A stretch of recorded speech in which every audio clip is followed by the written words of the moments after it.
Yo, what is going on, guys? Got a video for you here today from a channel named Finding Sky, titled How Modern Feminism Has Scammed a Generation of Women. So this is a woman who used to be a feminist, I believe. Now she's speaking out against it. So let's see what she has to say and what points she makes. Don't forget to leave your thoughts and your comments. Let's jump in. One second, feminism is demonizing men for objectifying women, and in the next, it's encouraging girls to sell their body on OnlyFans so that men can objectify them. I mean, which is it? Are you sexually empowered or are you a victim of oppression? I used to consider myself a feminist until I realized that women were using it as a means to justify going out like this and then complaining about being called hot. Shorty, have you seen your own ass? I swear to God, women are the only ones that can spend 2 hours doing their makeup and picking out an outfit and then still say they don't want to be judged on their appearance. Girl, you literally pulled up your leggings to your third rib and gave yourself the ultimate wedgie. We know you didn't dress like this for you. There are so many women out there who say that they dress for themselves and they do all this crap for themselves. They absolutely don't. I totally agree with what this woman is saying so far, man. You know, you'll have women who are in relationships and stuff trying to hit the clubs, okay, trying to hit bars, getting dressed up, you know, going out, doing absolutely everything and claiming it's for themselves. Like, this crap is still going on. To be honest, it's getting really, really tiresome by the year 2025 that women still expect men in particular to believe this nonsense. When you look at the actual definition of feminism, all it is supporting women having access to equal rights. I'm not going to sit here and call myself an anti-feminist as someone who agrees with the core definition of feminism. But the problem is that the word has evolved to mean something very different. It's not just about women's rights anymore. There are other ideological strings attached. A major concept of modern feminism has been encouraging sexual liberation. This was started partly due to the double standard around sexuality for men and women. When a man frequently engages in casual sex, he's considered a stud, but when a girl does it, she's considered a slut. Sexual promiscuity leads to less satisfaction in relationships for both genders. Just because it's more socially acceptable for a guy to have casual sex doesn't mean women should be trying to match that expectation by normalizing it. Two wrongs don't make a right, and promoting a destructive behavior under the marketable guise of sexual liberation is abhorrent. It's so— You know what's even funnier as well is that, you know, women will come out here and say, oh, men and women should be judged equally. But when have you ever seen women deny a man because he's been with too many women? Right? Like, I see dudes all the time. A man will absolutely reject a woman who's been with a whole bunch of dudes, especially for a serious relationship, right? If you're a girlfriend, you know, you want to become a girlfriend, you want to become a wife, men are absolutely going to reject you and they're going to judge you based on your past. And women will come out and say, oh, well, why isn't it the same for men? Because women don't judge men the same way. Guys, I have never seen a woman deny a man because of the amount of women that he has been with. And if anything, guys, women are less likely to reject men who have been with a lot of women. I've always found that to just be absolutely hilarious because, you know, I could agree with women. If you want to come out here and say, hey, I don't want to date a dude who's been with a bunch of women, I would support women in making that decision, but they don't. Right? They can't even uphold the things that they're trying to complain about at the end of the day. They can't even uphold their own standards in that respect, and it's hilarious. Don't make a right, and promoting a destructive behavior under the marketable guise of sexual liberation is abhorrent. It's so interesting how women constantly complain about how shallow and objectifying their relationships with men are, but then promote hookup culture, which directly encourages this exact transactional process. If feminism actually cared about women as much as it claims to, the movement would be encouraging them to be more selective about their sexual partners. It would be educating them about the negative effects of casual sex, since we know that it leads to decreased relationship satisfaction, loneliness, and depression. And look, I know people are going to take this as me trying to tell women how to live. That's not what I'm doing at all. You have all the freedom in the world to live exactly how you please. However, where I do have an issue is when a cultural movement is built on a foundation of lies. If you're going to have an entire movement, an entire ideology who claims its very goal is to benefit women, then encourage behavior that actually benefits women. What do you mean? You know, I thought women were benefiting by becoming 35-year-old cat ladies who complain about everything. Right? Like, I thought that was the end goal here. I thought women were absolutely having a great time. Okay, jokes aside, yes, a lot of these women are alone. They're completely alone. You know, they push 40 years of age, 50. I mean, a lot of them just go their entire lives without having a successful long-term relationship. They collect a whole bunch of cats. and it's very, very damn funny, right? Anyone with a set of eyes and a brain cell will be able to tell you that womanism does not benefit women. You go out there and tell me how many happy feminists you see, how many long-term relationships that these women have. They fail at it. They are so bad at dating, so bad at oftentimes managing their own lives. It is actually laughable, guys. It is downright hilarious how out of touch these people are. You literally cannot date a feminist. It just cannot be done. If you want to do that, you're essentially going to ruin your life. At one point, this movement had genuinely pure intentions. It's the reason I have a right to vote and work and be educated. Feminism changed our lives as women for the better. Okay, so here's where I slightly disagree on this for a second, okay? Right? Like, women got a lot of these rights, got the ability to work and vote and everything like that. I'll tell you this right now, I've actually seen a lot of women complaining that now they have to work, okay? So for example, yes, women can work now, but you know, at what cost? Now you have to have both people working in order to support a household. And to be honest, I haven't seen a lot of women who are exactly thrilled for that. I see women approaching 30 and they're looking to lock down some dude who's going to take care of them because they don't want to work anymore. They're done. They miss the days when a man could go out there, work his simple job and provide for her, and she could chill at home. Maybe they had kids and so on. Okay, but yes, congratulations, you can work now. But with that, you know, comes the responsibility of actually working. And I don't think a lot of women particularly want to do that. You know, like I don't really speak for women on that, but I've seen a lot of unhappiness surrounding them having to work for their entire lives now. So have fun with that one. Very empowered.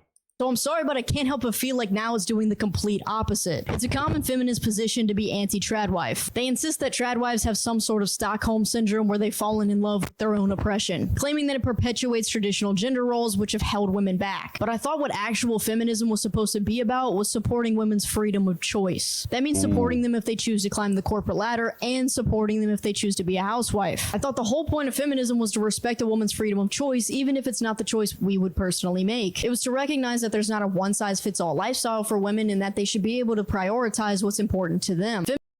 Yeah, see, modern women, in my opinion, they don't support each other. As soon as one is doing better than the other, as soon as one is happier or makes a decision that, you know, other women are unhappy with, then that woman will get totally roasted. She'll get dragged through the mud. You'll have women try and damage her reputation. They won't be friends with her.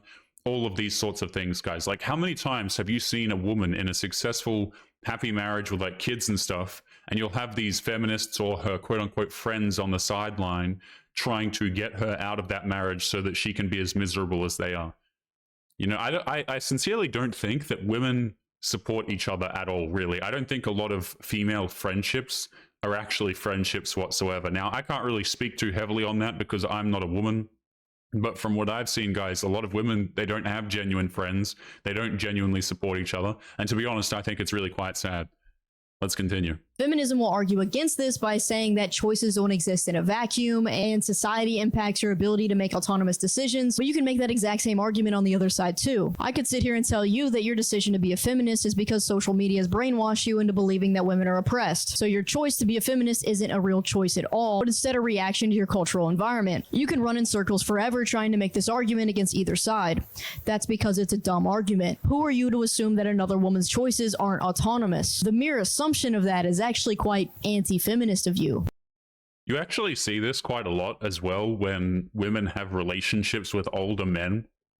And then you'll have like some 35-year-old woman who's unable to have kids now trying to come out and say that it's predatory and that the woman can't make her own decisions, even though the woman's like 20 or something. You know, like legally an adult, capable of making their own decisions, but you'll have other women insisting that women can't make their own decisions. And they don't see how ridiculous that is. They don't see how they're essentially, you know, treating women like children, treating women like they're incapable of making their own decisions. But these same women will claim to be feminist at the same time. All about equality, all about supporting each other and so on, again, until a woman does something that you don't like. And also, by the way, that oftentimes the women can't even do anymore. A lot of the reason why these older women complain about men getting with younger women is because the attention is just not going to them anymore.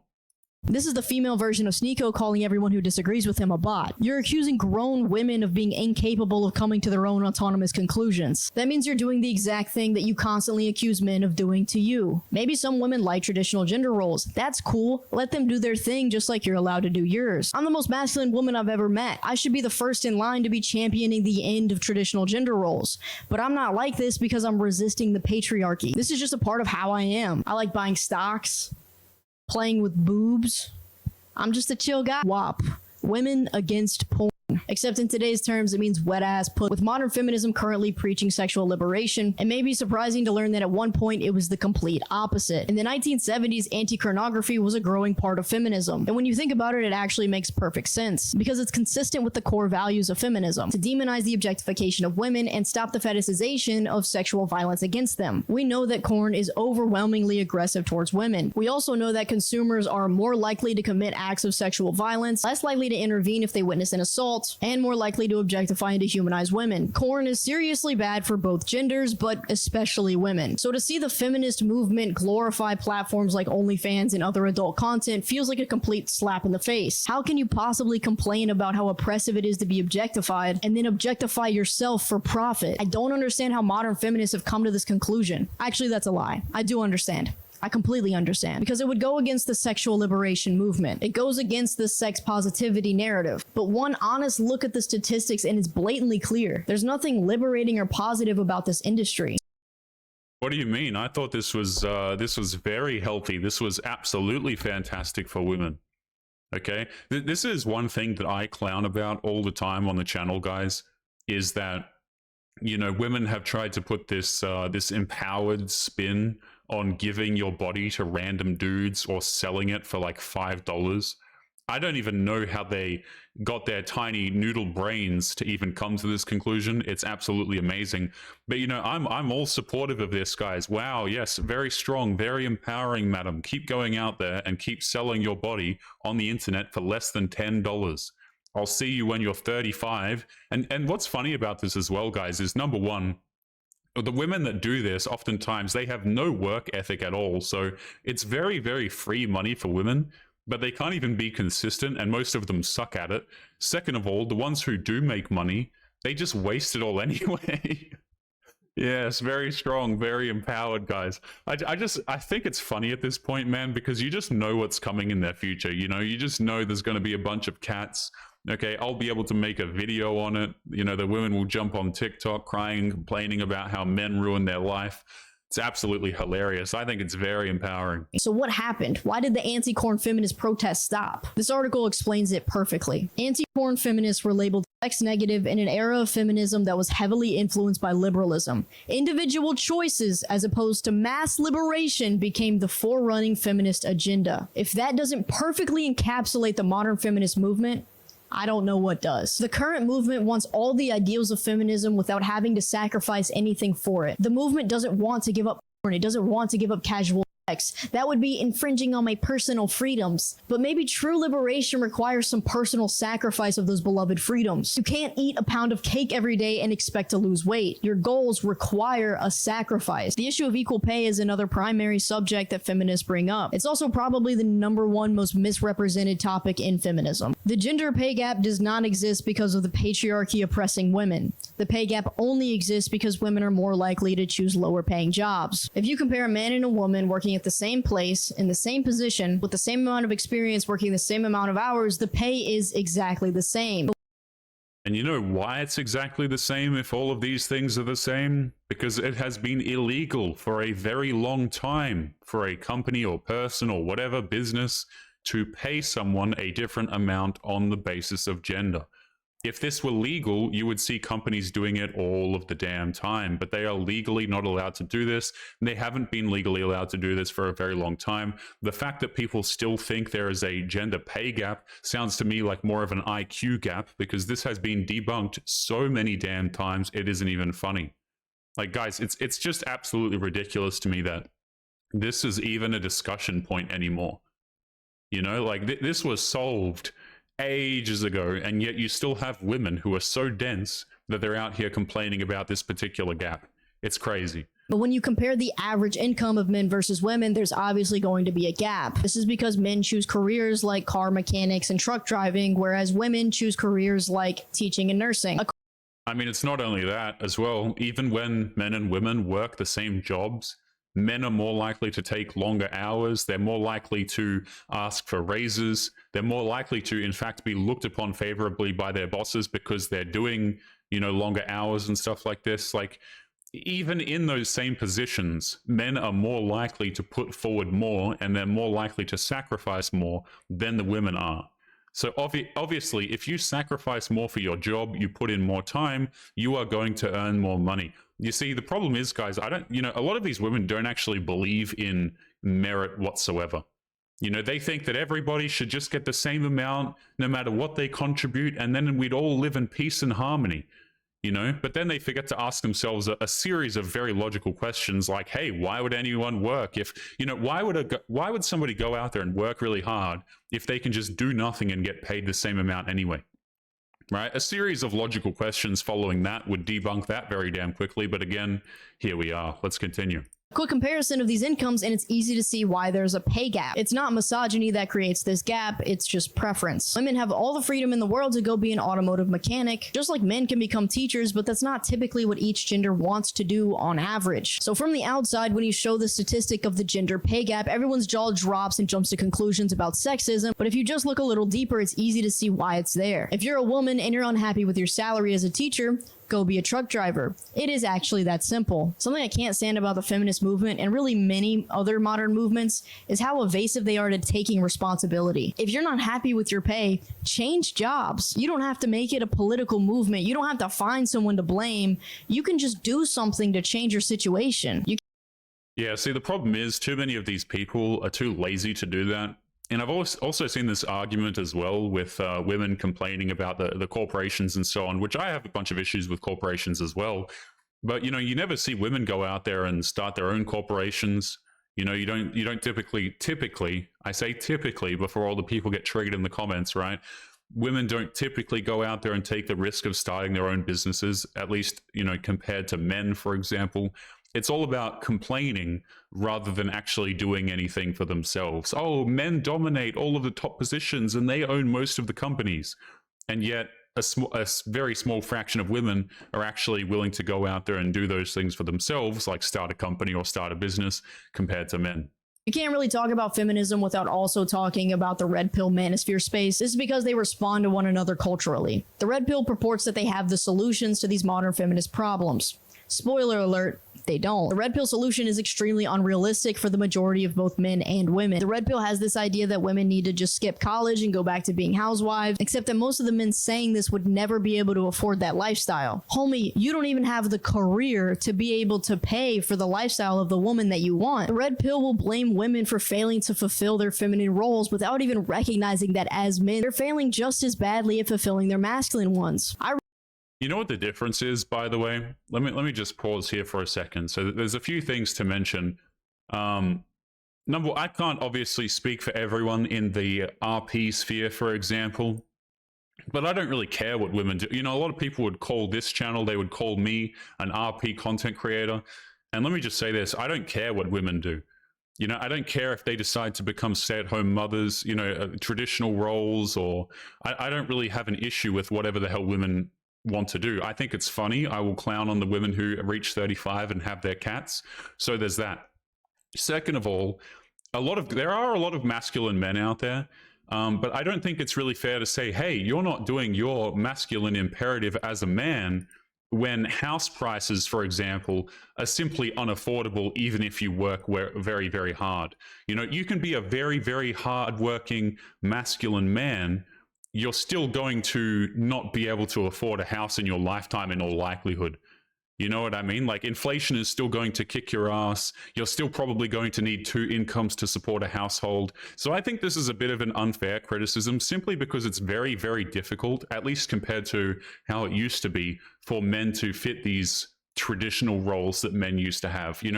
Dudes can go out there, they can work very, very hard at their job, they're still going to be screwed from an economic perspective anyway, So just wanted to point that out real quick. without even recognizing that as men, they're failing just as badly at fulfilling their masculine ones. I really don't think that the red pill's idea of expecting men to be able to afford supporting an entire family on their one income is realistic at all. I think in theory, the traditional family dynamic is a great idea and would make very happy, healthy relationships. But in modern times, less than 1/4 of men will ever be financially capable of achieving such a feat. In today's economy, the trad lifestyle is reserved for only the most prosperous men. But yet the red pill preaches it like it's the majority solution. Pew Research shows in 2022, only 23% of households had the husband as the sole provider of income. That means 77% of women were contributing to household income. Most guys just aren't out here making enough money to support himself, a woman. I mean, that's absolutely true. And I would say the economic landscape on average has just gotten significantly more difficult, right? So again, women are able to go out here, they're able to work, they're able to get their own jobs and stuff like that. But now the government can tax two people. Inflation has absolutely screwed everybody, and the situation's just screwed for both people. I don't think men and women bear an equal amount of responsibility for this, by the way. I think the masculine role has become a lot more difficult, even if men put in 100% effort. And women, on the other hand, guys, I mean, the modern woman just isn't putting in any effort at all. So I don't think that's a very fair comparison. Guys, we're going to be leaving today's episode there. A bit of an interesting video, a bit of a different perspective. Don't forget to leave your thoughts and your comments. Make sure you guys take care of yourselves, and I'll be seeing you all in the next one. Peace.